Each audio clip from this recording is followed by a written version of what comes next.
कटरा हम जेबै, वैष्णव भवानी की चुनरी चढ़ेबै। सैया तोरा संगे कटरा हम जेबै, वैष्णव भवानी की चुनरी चढ़ेबै। तोरे ही संगे पकड़बै हम गाड़ी, तोरे ही संगे पकड़बै हम गाड़ी, तोरे ही संगे पकड़बै हम गाड़ी। चलो ए सरगम के मम्मी पिन लाल की सारी, चलो ए सरगम के मम्मी पिन लाल की सारी।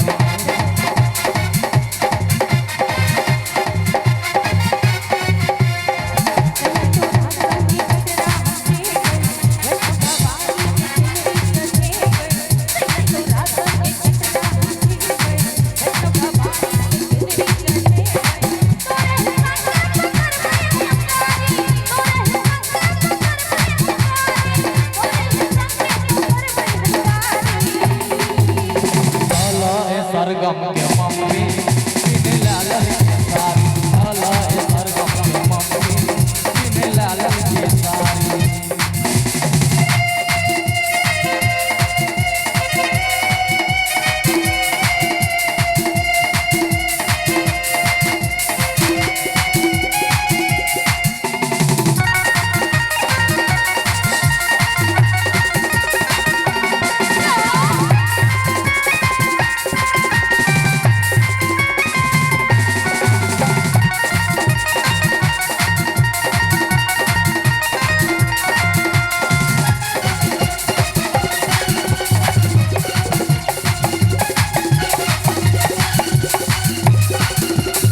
मैया के दर्शन कराए देबो धनिया, हमें कहे कि तू सुन ले बचनिया।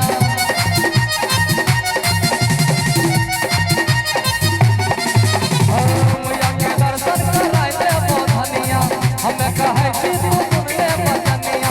मोने के श्रद्धा पुराए देबो रनिया, हो तो पत्थर को हर दिलवा के दुनिया। मैया के हम तोरे नारियल चढ़ेबै, जेबै चरनिया में माथा झुकेबै। मैया के हम तोरे नारियल चढ़ेबै, जेबै चरनिया में माथा झुकेबै।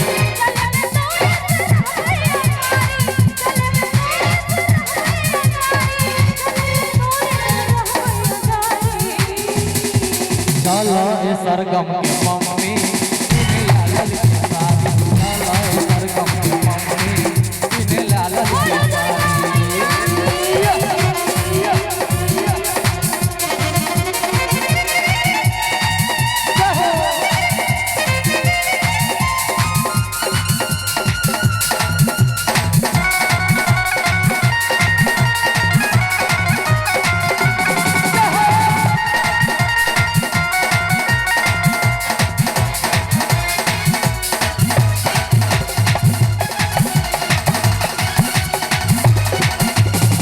मैया के सुनमा सुन सही रख सुनमा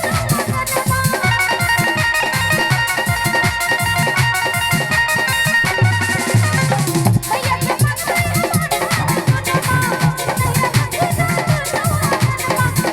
पूरी दिन माई के चरनिया लागत इतना जिया में लगनमा। कथरी लाछे सोना सौसे डगरिया, गुफा के भीतर से माई के मंदिरिया। कथरी लाछे सोना सौसे डगरिया, गुफा के भीतर से माई के मंदिरिया। पीछे डगर से तू तरफा पहाड़ी, पीछे डगर से तू तरफा पहाड़ी, पीछे डगर से तू तरफा पहाड़ी। सुना ए सरगम के मम्मी पिन लाल की सारी, सुना ए सरगम के मम्मी पिन लाल की सारी, सुना ए सरगम के मम्मी पिन लाल की सारी, सुना ए सरगम के मम्मी पिन लाल की सारी, सुना ए सरगम के मम्मी पिन लाल की सारी, सुना ए सरगम के मम्मी पिन लाल की सारी, सुना ए सरगम के मम्मी पिन लाल की सारी।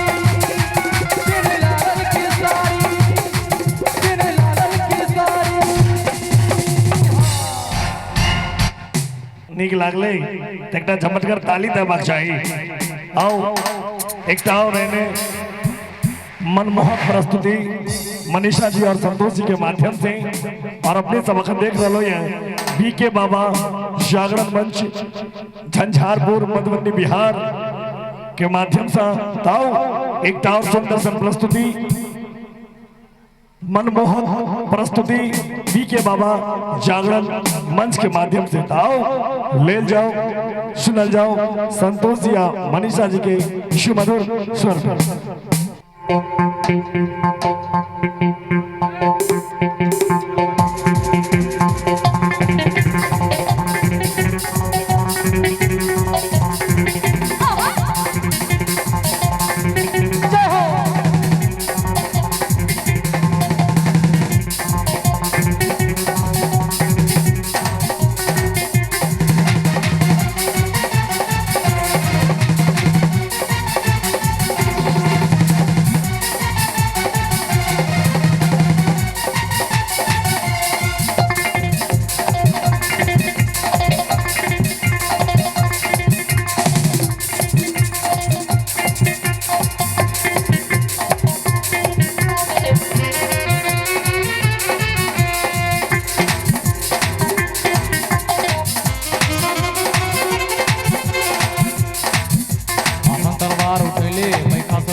कहेला जगत जननी सारी दुनिया कहेला जगत जननी सारी दुनिया कहेला जगत जननी।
शक्ति स्वरूप